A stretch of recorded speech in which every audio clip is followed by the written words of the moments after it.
It's so weird when I think about going to watch a movie because I want to be traumatized. That's a really weird to think about because that's something that was just like weird to say out loud, if that makes sense. But Final Destination movies are known for doing that all the time. You know, you watch one and new fear unlocks. You watch one and like like a lot of things are happening where immediately you think death will come around any corner, which is the point of the movies. And this movie does that pretty well. Well, I'll put quotation marks because I don't know. So obviously, this movie, is about some bloody ass deaths. This family that shouldn't be alive, and death is out to get them. And this is all in the trailer, so it's not like a huge spoiler.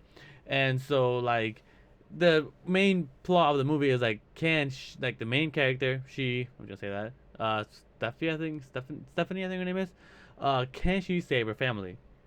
I'm not gonna spoil the ending, but these deaths that were in this movie, they didn't really unlock any new fears for me, and I'm very very disappointed in that.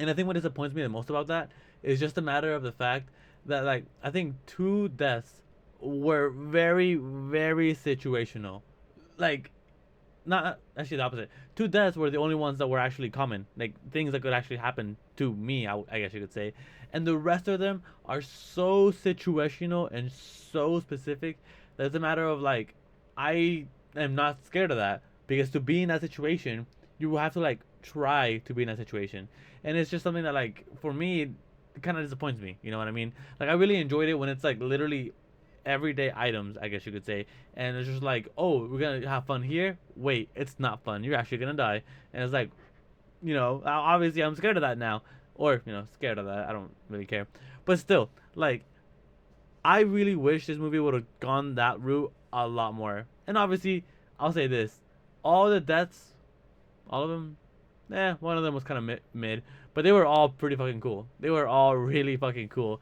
The last two deaths, the last two, those were crazy. Those were really crazy, and those are actually things that just will never fucking happen. That's literally how far out above and beyond this movie has gone. But that does not mean they were not cool. Same with the other deaths that were very situational. I am not scared of that happening to me, but the deaths were really fucking cool. And what I mean by that being really cool is like they didn't really hold back and like A, showing you everything, and B, just like how do I say this without getting spoilers, like they just did such a good job at like you know how to say this, showing everything is the best way I can say it, and just like not holding back. If that makes sense, because you think, oh, they're gonna die this way, they're gonna die that way. Like the movie just teases you. You know what I mean? Like it shows you like. I'm not gonna make that joke.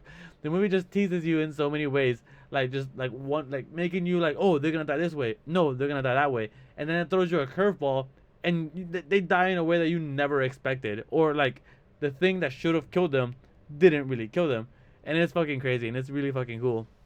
In all honesty, this movie was fun. It was an actually fun movie to watch, but mostly because Final Destination movies are known for crazy deaths, and this one had a really crazy, a lot of crazy deaths. But in terms of plot, I will say that in terms of plot, it was not disappointing.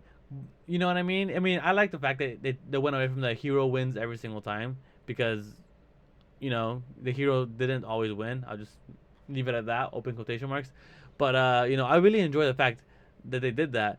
But it was just seeming very like, how do I say this, complainy, I guess you could say. Like there wasn't really, how do I say this? I don't know. Like the plot was just really weird. The plot was really weird in the terms of the fact that like they just didn't really. The plot was basically them trying to survive death. That's the entire plot. You know what I mean? And I'm not gonna spoil whether they survive or not. But like that being the only plot device, it kind of takes away from the story because like it's not a story. If that makes sense. It's like the way I see it is like when a little kid tells you a story and then like and then and then and it's really cool. It is really cool how they do that and then because like I said, it throws you off guard. They tease you with a lot of fake deaths and this and that, and when you actually see how they die or them dying, it like it blows your mind. And at the end of the day, like I said, the plot being bad really does make up for the deaths being so cool, and or like just like the teasing the movie gives you. That's also really fucking cool. And so overall, this movie, I really enjoyed it. I really did fucking enjoy it. It was gory. It had all the right things, and I just wish like I just wish that the deaths were more like to everyday people, not just specific situations, because a lot of them are very specific situations. But at the end of the day, I'm gonna give this out of 100 an 85 to an 80. No, 85. 85 is pretty good. I'm gonna give this an 85, mostly because, like I said, like I had a good time. I was like either laughing because they said something silly, or just like oh because like the death was just so gruesome. But overall, it was a good movie. I really had a good time, and so yeah. I mean, take care.